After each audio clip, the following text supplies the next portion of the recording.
The important thing for me about punk was here was an alternative to the music that I had myself decided was unnecessarily verbose and up its own arse. I saw punk as an attempt to basically say, if this is what Logic has musically arrived at, all this prog rock indulgence, then we want to smash it. We want to go back to simplicity and challenging authority. The vast majority of bands who grew out of the punk movement circa 1976 and eventually rose to fame were not from London. As England was turned upside down by the nastiness of punk, it was local clubs like Eric's in Liverpool and the Factory in Manchester that became the breeding ground for every soon-to-be famous artist and musician. Fueled by punk's just get up and do it yourself attitude, bands like the Buzzcocks, the Smiths, Joy Division, Echo and the Bunnymen, Simple Minds, and many, many more took the torch handed to them by punk and created new sounds and styles that would eventually turn the world upside down. My name is Richard Smith. I'm an art director and a filmmaker, and I'm your host. In episode 7, we meet someone who pushed back against the guitar-noodling prog rock of the day and set out to make his dream of orchestral maneuvers in the dark a reality. England, 1976. They are punk rockers. Disillusioned youth. Raw, outrageous and crude. Anarchy. Striking miners. The new craze, they tell me. Mountains of rubbish. The winter of discontent. Worthless, nasty. Societal decline, no future, chaos. They're a hero. Welcome to Destroy, a podcast about how the punk movement of 1976 spawned a cultural revolution still being felt today. You have to destroy in order to create. Destroy is produced by Be Right Back Studios, a full-service video and podcast production company that specializes in making music videos for up-and-coming bands and musicians. Visit berightbackstudios.com/destroy to learn more.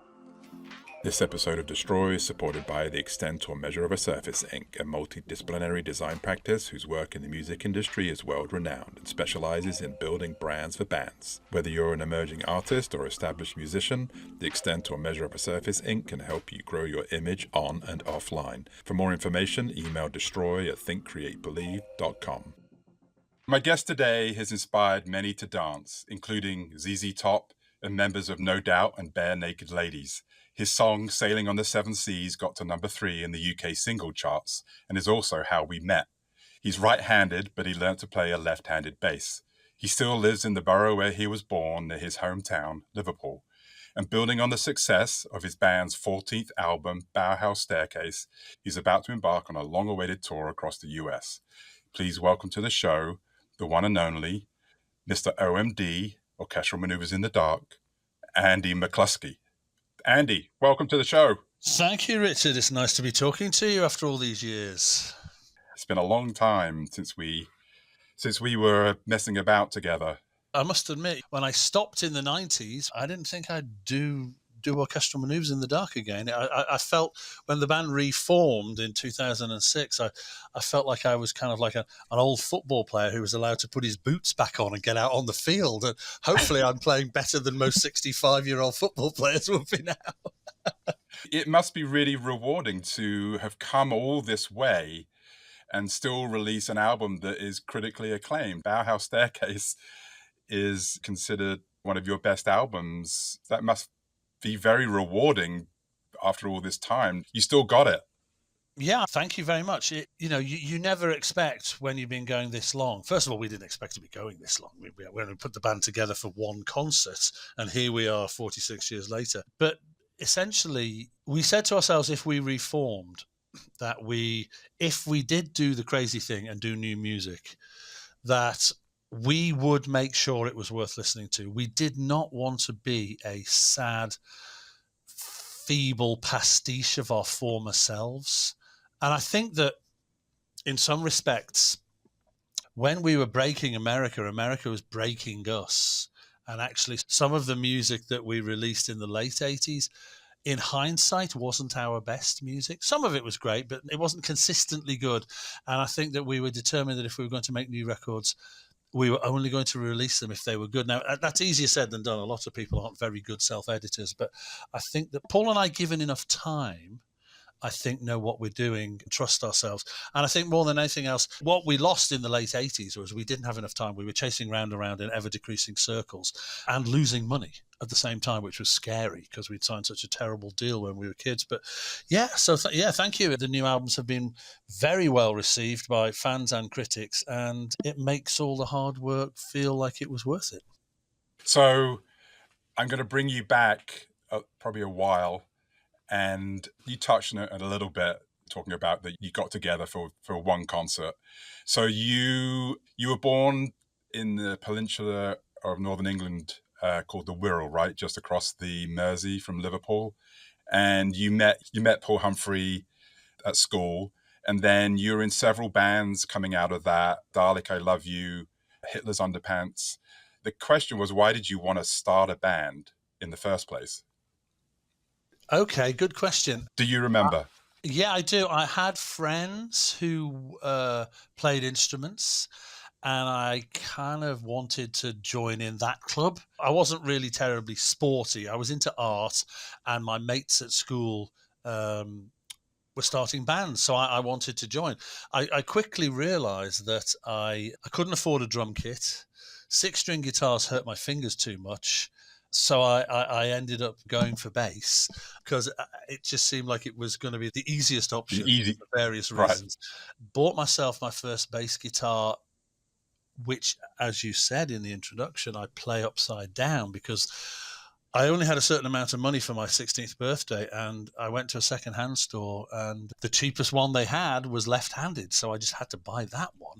And I learned to play with the strings upside down. I am the only right-handed person, I think, in the world who plays his bass with the strings upside down. Because once I'd learned, I couldn't change. My original lefty was stolen after 4 years, first time we ever played in London, and I just had to keep playing. So to this day, I play with my E string at the bottom. I can't imagine. I used to play a bass years ago. I can't imagine how you even do that. Oh, believe me, I love handing it to other bass players. It fucks their head up totally. That's brilliant. But I'll be honest, it's much easier to play split octaves because you're reaching up, not pulling down, if you think about it. Go and get your bass out later and practice it. It's just, I play upside down. I'm sure it's affected the way I play, but that's the way I play. So how was punk a part of what you were thinking back then? How did it influence you? How did it inspire you? I read that you wanted to be in an electronic band because you didn't like a lot of the more laddish bands that were around at that time, let's say. Is that a fair point? Well, you're right that initially I was finding my musical way and my alternative to the mainstream. I certainly wanted to be alternative to the mainstream. But I found those alternatives before punk, before I'd heard of punk. Admittedly, when I started out, I was in some pretty awful kind of pseudo-prog rock bands with my long-haired musical friends. Quite simply, I like people like Bowie and Roxy Music and the Velvet Underground more than Led Zeppelin and Pink Floyd and Genesis. But all my mates were into that at the time. And then I heard Autobahn on the radio. The summer I got my bass guitar, actually, I heard Autobahn by Kraftwerk on the radio in the summer of 75. And I went to see them play at the Liverpool Empire on the 11th of September, 1975. And I sat in seat Q36. I remember it because it was the first day of the rest of my life. And they changed my life. I saw this and went, oh, that's much more interesting than all this long-haired, hippy-dippy crap. I want to do that, but I've got A, no money, and B, an upside-down bass guitar. How the hell am I going to do it? And punk hadn't happened yet. I mean, you had some what are now called punk bands in CBGBs and stuff, like the Ramones and people like that. But in England, the Pistols and the Clash hadn't happened. So I found my alternative in these 4 sharply dressed Germans wearing suits and ties, which was the antithesis of long hair and flared denims and guitar solos. So, the punks were against that as well. And in fact, I think the punks didn't dislike Kraftwerk. I think because they saw it as another movement that was against Anglo-American rock cliches. So I got into this. Fortunately, Paul Humphreys, he asked me to join his friend's band, and I joined them. It was prog rock, but I started writing songs that were a bit weirder. Paul had a stereo. I only had my mother's mono record player. Paul had a stereo he'd made himself because he was studying electronics. So I started on Saturdays to go round to his house with my German import albums, and we started listening to music. And then he decided to, well, first of all, we had no money. So we made this really weird project. I guess it was punk with radio circuits gutted out of Paul's auntie's radios. And we were just making weird noises. It was just weird and quite atonal and not very musical. Right. And then eventually Paul bought electric piano and an organ, and this was in like early 76, and we started and the first song we wrote was Electricity, which is kind of like our punky British homage to Radioactivity by Kraftwerk. But all of this was happening before punk came into our lives. So was punk an influence then, or was it more just you were catching a wave, or where did you see yourselves? I liked punk from the very first time I started to hear it. I owned an EMI copy of Anarchy in the UK. Wow.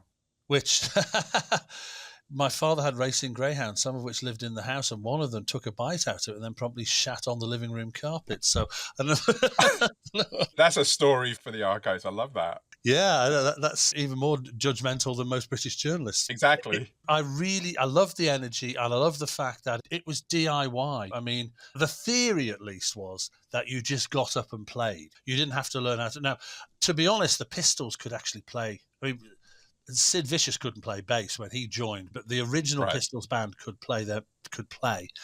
And but people like the Slits were more like proper DIY. They had to teach themselves. You read Viv Albertine's book, she couldn't play guitar at all, but she was the guitarist in the Slits. She just started making up her own way to play. So they were genuinely more punk than a lot of the early punk bands who could play.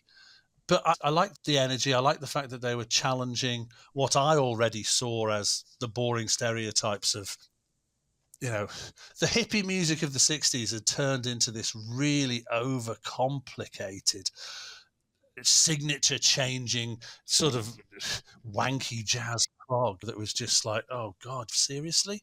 So you're not a fan of Yes? I was when I was like 14, 15. Then I went off them. And if I listen back now, I like some of it when they've got a tune. When they're just noodling, I've never been into virtuoso musicianship. I've never been interested in, I've spent 10 years learning how to twist my body around this instrument, so now I'm going to play as many notes in a bar as I possibly can to prove to you how good I am. It's like, I don't fucking care. Play a tune I want to hear. I don't want to hear to go, it's like, no, forget that. Play a tune. It's funny. Even if it's only got 2 notes or 3 chords. It's funny because I hated them growing up, and then punk came along and they were my older brother's band, and it's like, ugh, horrible, whatever. And then, ironically, years later, I saw a movie called Buffalo 66, and it's Vincent Gallo movie, and they used so many Yes songs. That context suddenly changed my perspective on Yes, and now I'm a fan. I'm sad to say, but. If you wanted me to choose something that grew out of that, John and Vangelis, I love greatly. Right, yes. But yes. That's because I think it's, one, it's electronic, but two, I just think some of the tunes are better than many of the Yes songs.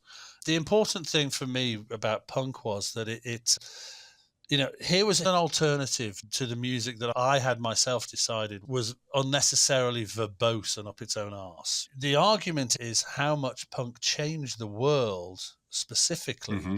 I think that the most important thing about punk was the ethos that you just got up in there and did it, even though actually that was a lie. Most of the successful bands hadn't only just picked up a guitar. But the one thing that punk really did change was that for a couple of years, it decentralized the music industry in the UK. Right. A&R men had to get off their fat, lazy arses and get out of London and go to the provinces, because provincial bands were suddenly making noise.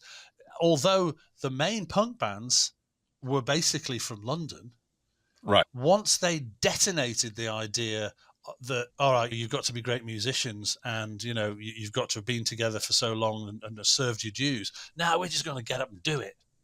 All these alternative clubs started opening up all around the UK. Right. One of which was Eric's club in Liverpool. And Yeah. the London-centric music industry had to go to the provinces for at least 2 years to go and find, because all of the bands of my generation started provincially. OMD, Echo and the Bunnymen, Teardrop Explodes, Manchester, Right. Glasgow, Dublin, although it's not part of the kingdom, but Dublin, Birmingham, Sheffield, Leeds, all of the new bands that were going to become successful were not from London. Right.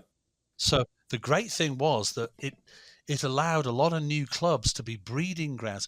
Eric's wasn't a punk club. There were really no punk bands came out of Liverpool.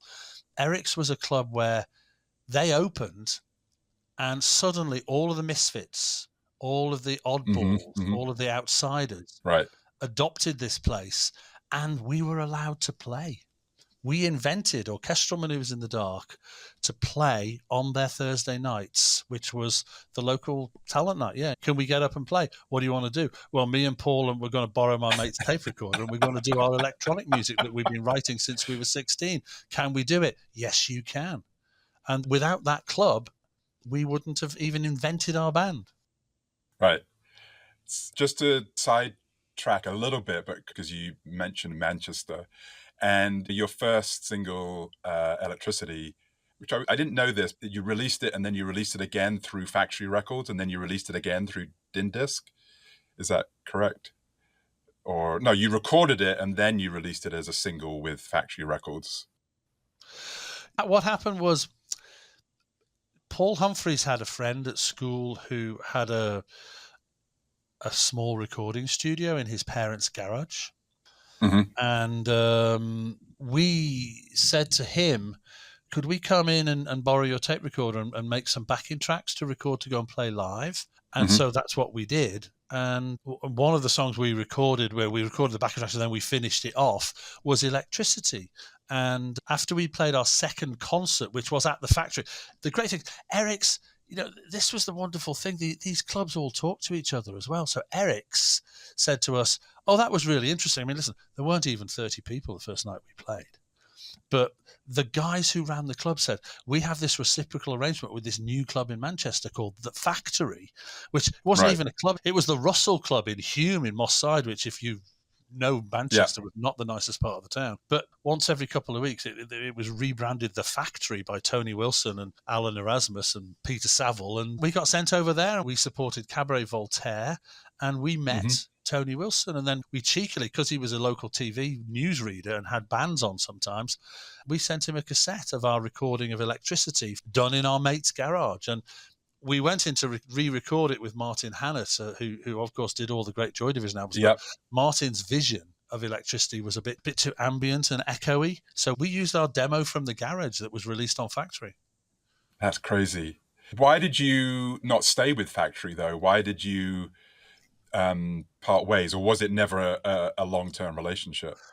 Well, my good friend and your old boss, Peter Saville, the sleeve designer and fabulous artist, he doesn't like to be called sleeve designer anymore. He's an artist. And a very good one. He doesn't like to be called that either. No. Okay. What do you want to be called now? When I interviewed him, he said he likes the idea of being the old man on the hill where people come for advice. Well, he is. Yes. The funny thing is, I can recall going to a John Moore's Painting Prize launch in London with him, and he walked in, and it was like fucking Andy Warhol had walked in the room. All of these painters who were doing paintings for this prize went, that's Peter Saville. They loved him. He was one of their gods. So the younger artists definitely treat him like the old man on the hill. But anyway, we digress. Yeah. So Peter said to me, you were the only band that actually followed our original model for Factory. I went, what? He said, get a local band, release a record or some records, develop them to the point where they can be signed to a major, get some money for selling them to the major, and start again. Keep a conveyor belt going of developing artists. We were the only one they did that with. Once Joy Division came along, and then the others, they just stayed on the label. Then the label got bigger and bigger and completely lost the bloody plot. Do you want to know a proper punk story about how we got on Factory as well? Yes.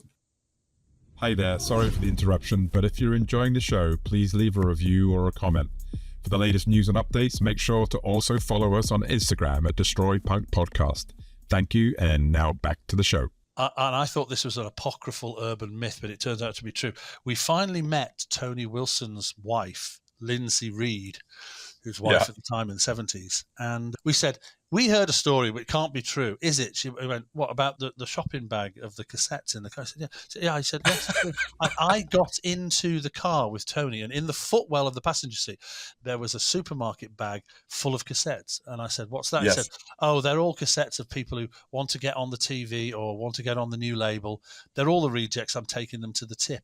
Oh my gosh. And she put her hand in the bag and pulled out a cassette and went, oh, that's a weird name, Orchestral Manoeuvres in the Dark. He went, yeah, love, they played at the club the other week. They're shit. A couple of hairy guys from Liverpool whittering on about electrical nonsense, you know. No, not my thing. She put it in. It was Electrician. She went, that's a hit, love. He went, no, seriously, they're shit. She said, that is a hit. So apparently, patronisingly, he patted her on the thigh and went, all right, just for you, I'll sign them. Oh my gosh, this was Tony talking. Wow. Yeah. And of course, the next time we met him, Tony Wilson could spin on a sixpence. So the next time we met him, he was like, we weren't a couple of hairy shits from Liverpool whittering on about electricity. We were the future of pop music. That's incredible. And we said, don't call us fucking pop. We're experimental. But if you want to release a record, we'll do that. But yeah, his wife pulled us out of the bag on the way to the dump. And the rest is history. That is a brilliant story. Yeah, it's true. Podcast over. Fantastic. No. Yeah, we can't beat that. Let's go and have a cup of tea. Right, exactly. What was I thinking about when you were telling me that story, though? I know you're a big fan of modernism. I'm curious, do you feel that punk was a modernist ideal? That's a very good question. I think because I studied art and I was into art and I knew my art history, and in fact, I did my A-level thesis on Dadaism. Mm-hmm. I saw punk as an attempt to be musical Dadaism. To basically say, if this is what Logic has musically arrived at, all this, over-the-top prog rock indulgence, then we want to smash it. We want to go back to simplicity and challenging authority. I mean, it was the thesis was that it challenged authority.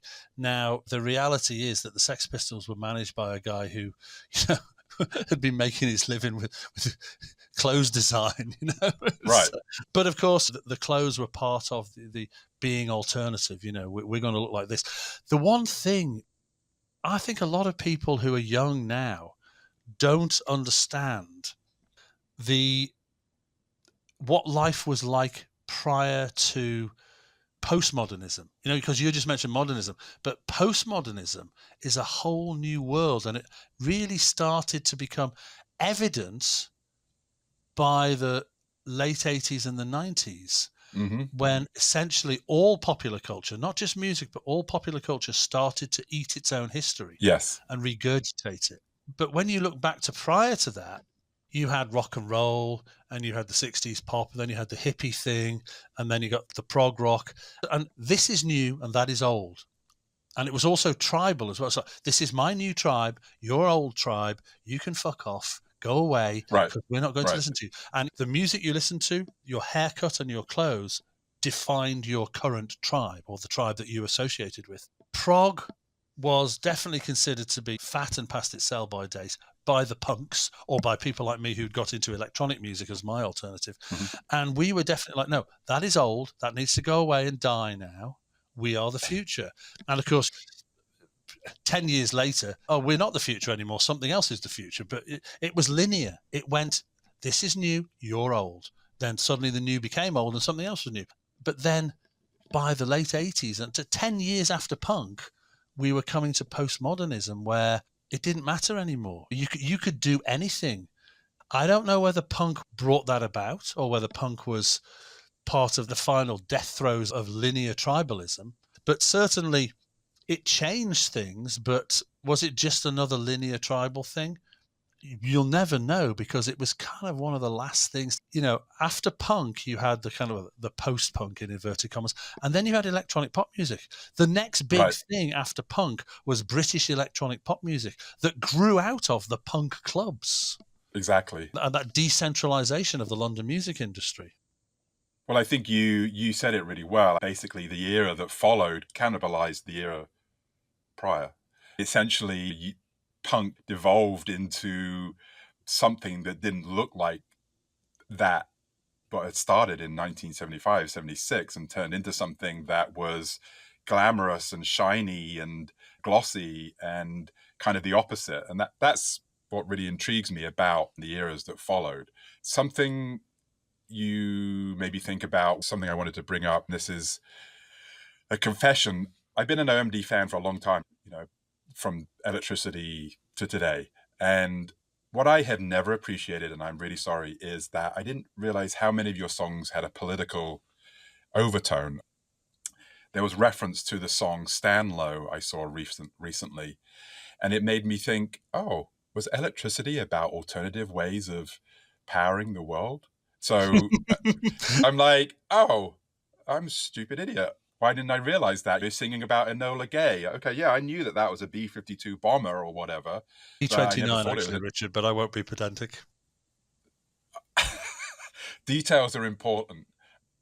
But I never thought it was an anti-war song. But anyway, so... No, I mean, Bauhaus Staircase, the title comes from the painting. But yes, Bauhaus Staircase essentially was almost like... I was making an analogy of what the Nazis did to the Bauhaus.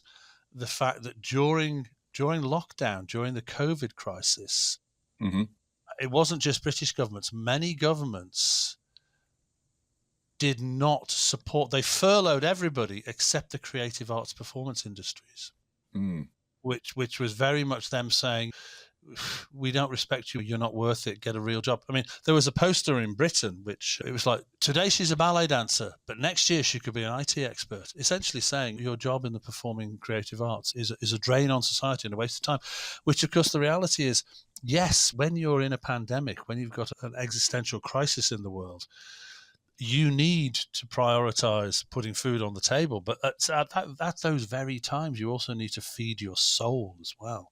And performing, when it was taken away from us, we all realized that going to art galleries and going to theatre and going to music concerts was really important to us. So yes, I've been political for a while. I've just never been very banner waving. I've often been quite metaphorical with my lyrics, sort of. I was going to say subversive, maybe. You know what? The crazy thing is, Richard, going back to this punk thing, is I was a very serious, incredibly precious and pretentious artist when I was younger. I was going to art college to do conceptual and installation art. I took a gap year and I started a band instead. But as I confidently said to Tony Wilson, we are an experimental band. I hadn't realised that unconsciously we'd been welding the glam pop tunes of our early teen years to our Kraftwerk mentality. But because I listen to Electricity now, I just think, that's a fucking catchy tune. We thought we were being experimental at the time. But I thought I was going to change the world by making new, more interesting music. I wasn't going to use the word love. I wasn't going to use cymbals. I wasn't going to let the drummer play his drums at the same time. He wasn't going to play a kit. He had to do the bass drum at one time, the snare drum at another, and anything else, because I didn't want that clatter. I had this incredibly strong ethic, and I was going to change the world. Now, I look back now, and I think, what a naive little idiot you were. How did you really think you were going to change the world with your music? But without that mentality, I wouldn't have written the lyrics. I wouldn't have written the music. we wouldn't have done what we did now. And I'm not discounting Paul Humphreys, but Paul Humphreys is an intuitive musician. And the great thing I've always loved about Paul is he does what I tell him to. So if Paul thinks I've got a great idea, he just comes along to the party and writes a great tune on it. So it's been wonderful working with him. But I was the ideas man. I was the one who said, we're going to sound like this. We're going to sing about that. We're going to do this. Right. And Paul was there to help me make it happen, because without him, it wouldn't have. And it was just, it was my way of trying to change the world, which seems ridiculously naive. But, did punk change the world? Did we change the world? You impacted the world for sure, and you inspired people, maybe is another way to put it, right? For me, the music and then the packaging specifically inspired me and brought me to where I am today. There's a relationship between all of this. Did it change the world? I don't know. Did it inspire people who went out and who sought change? I think, yeah, maybe. No, I think you're right. I mean, what I've realized as I've grown up is most music doesn't deal hammer blows, but it can inspire people. It can gently change directions of things. But it's interesting as well because, to your American listeners, many of them would still only know us as the band who did If You Leave. And they'll go, why are they talking about deep art and experimentalism and changing the world? Exactly. What are they on about? And it's like they'd have to go and listen to our catalogue and go, oh, God, actually, If You Leave is the outsider amongst their catalogue. Yes. It is very mainstream. What they have to do is go back and realise where we got our influences from and who. I mean, listen, Vince Clarke openly admits we invented Depeche Mode. They heard Electricity in a club in Basildon and went, right, we're doing that.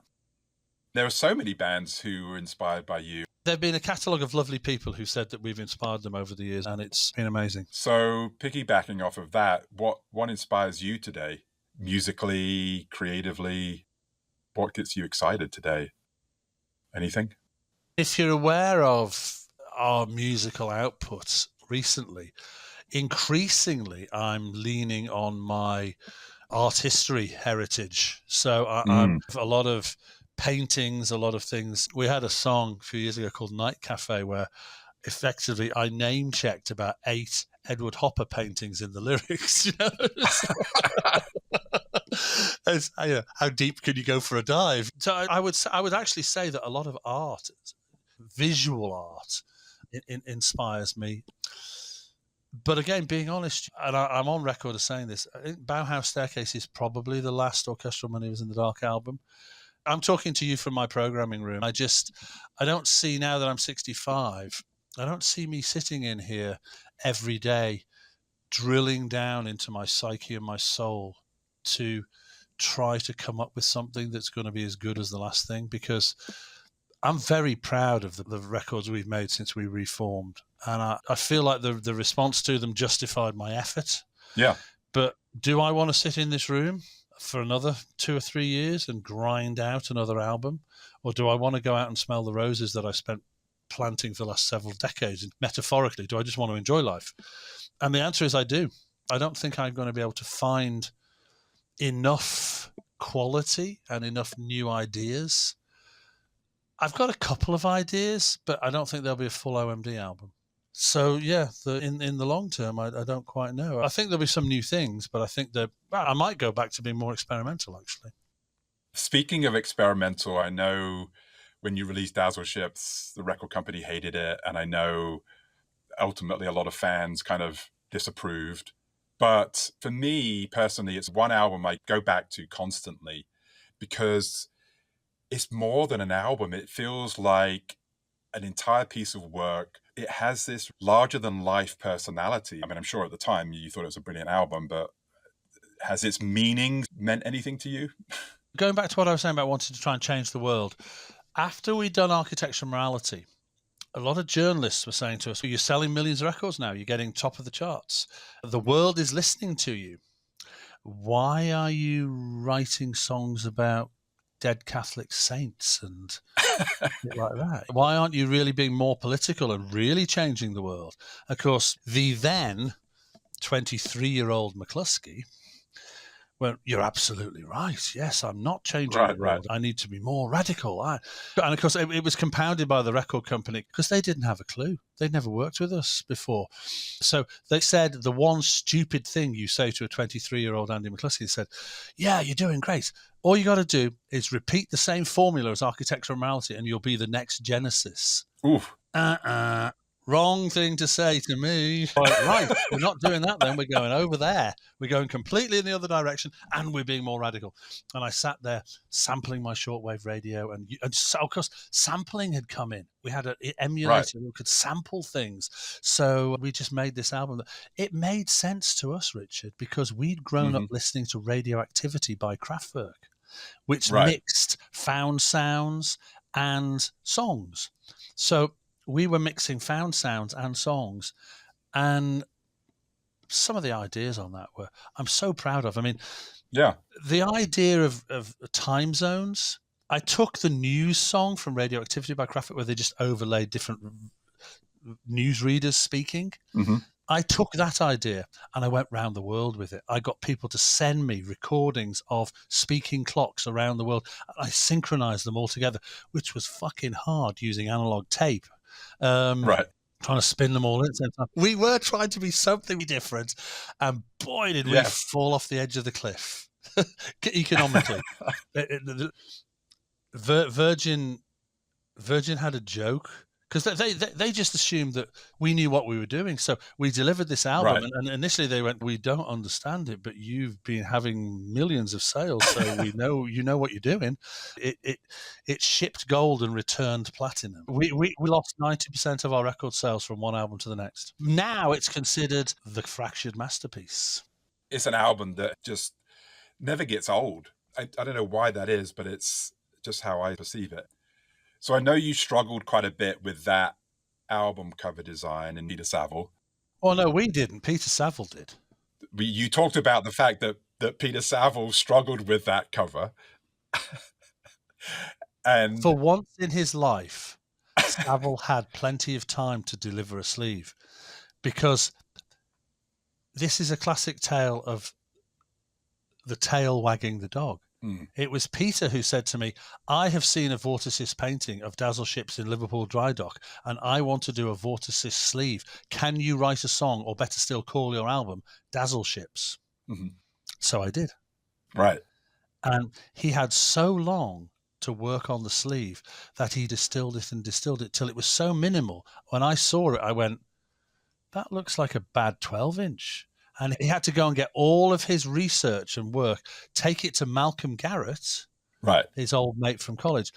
And Malcolm went, okay, no, you've just made it far too minimal. You've got to go back to where you were collecting ideas and do something like this. And Malcolm helped him go back to where he was with the original sleeve, as far as I remember it. It led me to what I wanted to talk about, which was that he obviously was a big part of the band. Talk to me about your perception of his role putting OMD out there, making a name for OMD. Oh, listen, the first album wouldn't have sold nearly as many as it did without that sleeve that Peter designed. For those who don't know, it was a die-cut sleeve, like really bright blue and orange behind it. It was a grill cut, and it was just stunning. It cost us a fucking arm and a leg. Packaging deductions. Those two words haunted me for years. Every time Peter designed something, it cost us money in packaging deductions. But his design was stunning. I mean, Peter's the older brother I never had. So I was a very self-confident, sometimes arrogant, pretentious little shit. And nobody could tell me what I should do. When it came to my art, my music, nobody's going to tell me what to do. But Peter had been to art college and I hadn't. And Peter knew even more than I did. And Peter could do things that I couldn't do. I intended to design all our sleeves. And as soon as I saw what Peter could do, I went, oh, no contest, you've got the gig. And so Peter could talk to me with references. He could say, I want this to look a bit more sort of angular and Bauhaus, and I'm going to introduce this. He could talk. I understood his language, because I was steeped in art history and modernism and 20th century art. So, I mean, he was very sweet to me a few years ago. He said, of all the artists I've ever worked with, I mean, he loved working with Brian Ferry because Brian Ferry was his hero.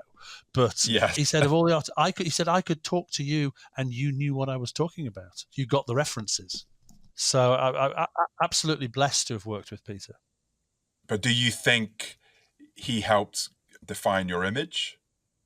Totally, because we didn't have an image. We consciously wanted to not look like pop stars. We took the Kraftwerk angle of we were just going to look like boring bank clerks in suits and ties. Our early days, we looked ties and shirts and jackets and things. We didn't want to look like pop stars. We absolutely just wanted the music and the visuals to be, but not the way we looked, just the artwork to be what it was all about. So people interfaced with OMD visually through Peter's sleeves, not through the way we dressed. I was looking at, your recent videos and the packaging for the new album and singles. It still seems really important to you. Maybe that's just because that's the thing you love and it's the thing that gets you excited. But I was really impressed by how they're not just your standard music videos, is what I'm trying to say.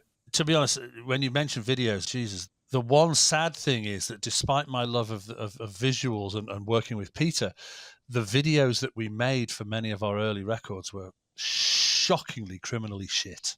The record company's attitude initially was, we'll make a video if it goes in the top 40. So, for example, when Enola Gay went in the top 40, everybody was caught on the hop.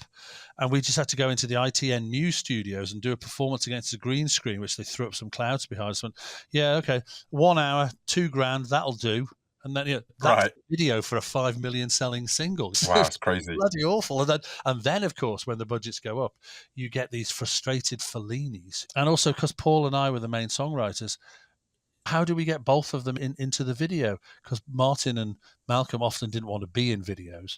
So most of our videos had these bizarre love triangles. If I was lead singing, Paul got the girl, or if Paul was lead singing, I got the girl. It's like... Such shockingly bad videos. When I finally met the guys from Cine 1080 on this campaign, it was, oh my God, I loved what they've done for us this time round. Yeah. I was like, oh, wow. Do you know what? Again, small label, low budget. We were given a budget of £10,000 for 2 videos, which we knew were going to be animations because we don't like to be in our videos anymore. And the guys from Cine 1080 delivered. They worked overnight. We put this onto a platform just saying OMD looking for a video. And Andy Whitehurst was a huge OMD fan. He loved Dazzle Ships. He was 15 when Dazzle Ships came out and he was besotted with it. So he went, oh my God, OMD are looking for a video. And they got a song called Bauhaus Staircase and it's really good. Oh, I'm in. Where do I sign up? Yeah, he and his company delivered over the weekend. They worked all bloody weekend. They delivered the first 40 seconds of the Bauhaus Staircase video. And I just saw it and went, they've got the job. Yeah, I think if I saw that ad, I would do the same thing. That's amazing. Well, thank you. So it's been an amazing journey with them. So now completely blew the budget out of the water. I spent over 5 times the original budget. And we're about to do a DVD and Blu-ray, which is how we're going to get the money back. But it's going to be fascinating because people can see all of the videos in development, the early characterizations and the sketchy backgrounds and things. So that's going to be quite a sort of making of the videos DVD, which is going to be good fun to do. Oh, I love that. Speaking of video, have you seen the new Eno film? No. Oh, you have to see that. What's it called? I need to see that. I will. No, big hero of mine. I used to say I counted on one hand the people who inspired me, and Eno was on that hand. Before and after Science and Another Green World and Here Come the Warm Jet and taking Tiger Mountain by Strategy. I mean, one of the things that Eno gave us was, and again, it's kind of punk. It's like he had traditional instruments, but he used them in an unconventional way. I read an article with Eno, and he said, if you've got a pile of secondhand crap, you're the only people who are going to have that. So that's your sound. Embrace it. I went, thank you, Brian. We will. That was brilliant. 3 different things I wanted to touch on. Let's talk about AI. And I read that you said something to the effect that the machinery used for songwriting now is beyond anything we could have imagined over 40 years ago. Everything is created on computers. But are you using AI? Is AI something that you've been using? Is it just an overused term? It is.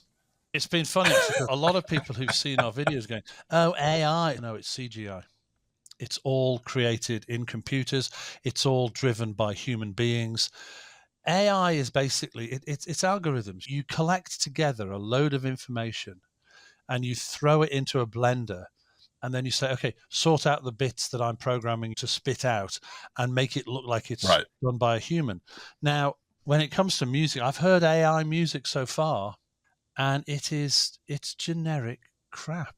I mean, maybe it'll be used for background music or elevator music or commercials, I don't know. But particularly the one thing they can't do is it can't write lyrics. It cannot write lyrics. It comes up with absolutely appalling. Because I've been to several websites and it goes, 80s electro robot music, and the lyrics are just they're the appalling pastiche version of sort of exactly what the bad electro bands were doing. I am a robot. I am so cold. I love you like a robot. It's like, fuck off. We're a long, long way away from a computer algorithm, AI, emulating really great music. And this used to piss me off so much when we were young. People used to say, oh, well, your synthesizer writes the song. And I went, if it had a fucking button that said hit single, I would be pressing it all fucking day long. But it doesn't. I have to write the song. Paul has to write the song. We have to come up with the ideas. No, it doesn't. I mean, GarageBand writes the song for you, and how bad does that sound? And these AI algorithms are just one step up beyond GarageBand.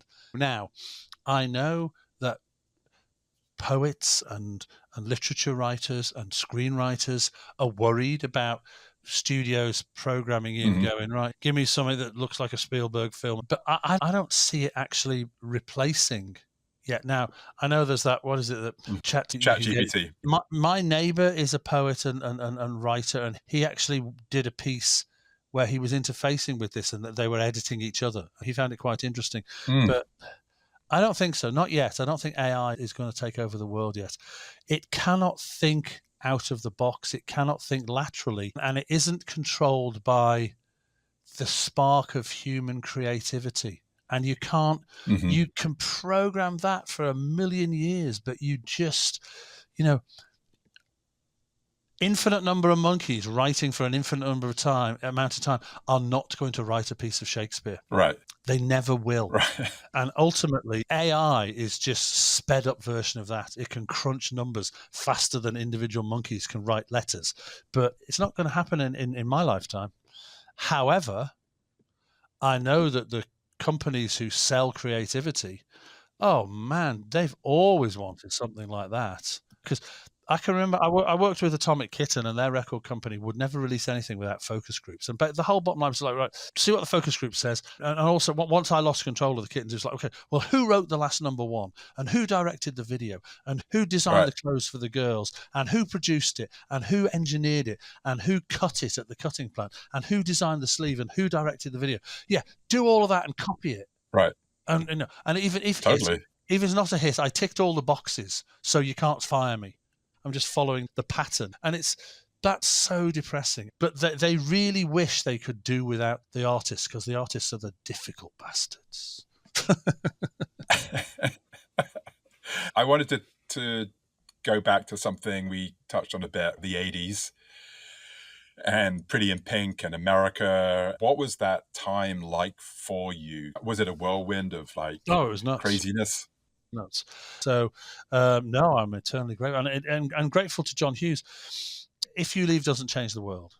It was a well-crafted song, and we're eternally grateful to it because it did open the door for us in America. It helped us finally break out of the alternative and college radio stations and start to sell more records and tickets. But it dawned on me that John Hughes's musical tastes were very Anglophile for his Brat Pack movies. Yes, and it makes sense to me because all of his characters are the outsiders. They're not the jocks and the pretty girls and the cheerleaders. They are the outsiders. And what do they listen to? They listen to English imports. Right. They don't listen to John Cougar Mellencamp and Journey and bands like that. They were into the English imports. All the music that John put in his movies makes sense to me because it was the soundtrack of his characters. And when he asked us, because we'd seen how successful Simple Minds had been with Don't You Forget About Me. So when he asked us for a song, we were like beside ourselves. We will definitely write you a song. We went to Paramount and we met him and we met the characters who were lovely, the cast members. Oh. and we wrote a song based on what they asked us to do. And we came back armed with our 2-inch tape, and he said, listen, got a bit of a problem here. Your song, Goddess of Love, doesn't lyrically fit the ending because I've changed the ending of the movie. Can you write me another song? Wow. And we were like, well, one, we've just arrived in the country with jet lag. Two, our equipment is flying into San Francisco. So if you throw us in a studio tomorrow, we'll try our best. We're going to have to hire a load of equipment and everything. So we just went into Larrabee Studios in Hollywood. Tom Lord Alge had come over to mix what we'd recorded. Mm-hmm. And off the top of our heads, we wrote If You Leave in a day. And that's crazy. At 3 a.m, we finished it, jet lag to hell, sent a motorbike with a cassette to Paramount. And next morning at 8, after having very few hours sleep, our manager called the hotel and said, yeah, John said, loves it. Can you go and finish it? And we're like, oh, fuck, okay. We went back in the studio. And then a week into the tour with the Thompson Twins, we had a day off and we went down to LA and mixed it. So it was completely off the top of our heads and it was massive. And I can remember driving around in LA after it came out and it came on the radio and I went, jokingly went, oh dear, I'm so bored of that song. Let's change the channel. Oh, it's the same song on a different channel. Oh, it was on 4 different radio channels. That's when you know you've got it. It was unbelievable. Unbelievable. I meet so many people that are inspired by music of that era in America. You know, everybody from yourselves to the Smiths to New Order to you name it, any band, Simple Minds, any band that was featured in any of those movies around that time. That's like the soundtrack of my generation. Speaking of America, and to wrap up, you're about to embark on a pretty extensive tour in America. I was amazed that you're still touring. Is it something that you love to do? Is it a necessity? You can't give it up? I love doing it. It's been great to be able to play some of the new songs and they fit in seamlessly with the old songs. Mm-hmm. The audiences have been getting bigger and bigger. About 8 years ago, for the first time in my entire life, I started to earn more money from gigs than I do from royalties. So, yeah, I have no intention of retiring. Unfortunately, because of various medical issues, we had to postpone the North American tour. It should have been September or October. We're coming back in May, June, and a little bit of July. Yeah, we'll all be ready to rock by then and really looking forward to it. And in fact, before our own tour starts, we're actually playing Cruel World in LA in the middle of May. And if you look at the lineup of Cruel World, it's a John Hughes movie soundtrack. So going back to what you said about people still being influenced by it, yeah. I've not heard of Cruel World. Who else is playing, like Thompson Twins? New Order, Devo, Nick Cave, actually, who wasn't on a John Hughes, but I can't remember. Wow. It's mostly bands from the 80s and mostly British. Sure. I'm going to wrap it up and let you go. I appreciate you making the time, so thank you, and I'm really grateful that I eventually managed to track you down again.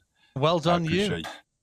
No, it was really important for me to have you on the show, and I'm really grateful that you made the time, so thanks very much. No, just amazing. Don't leave it another 30 years. Listen, take care of yourself, Richard.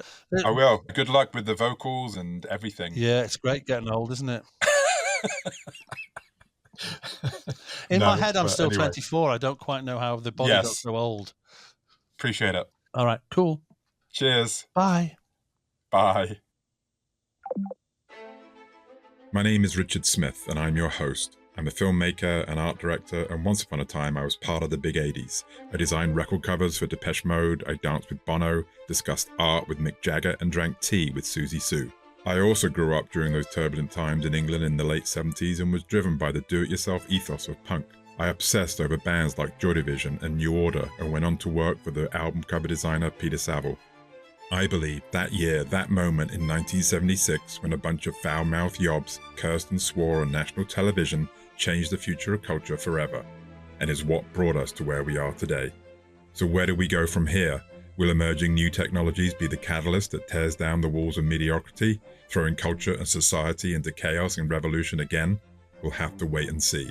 This has been another episode of Destroy. Thank you for listening. Destroy is a Be Right Back Studios production. Learn more at BeRightBackStudios.com. And please tune in again for another episode of Destroy, the Influence of Punk podcast, wherever you listen or download.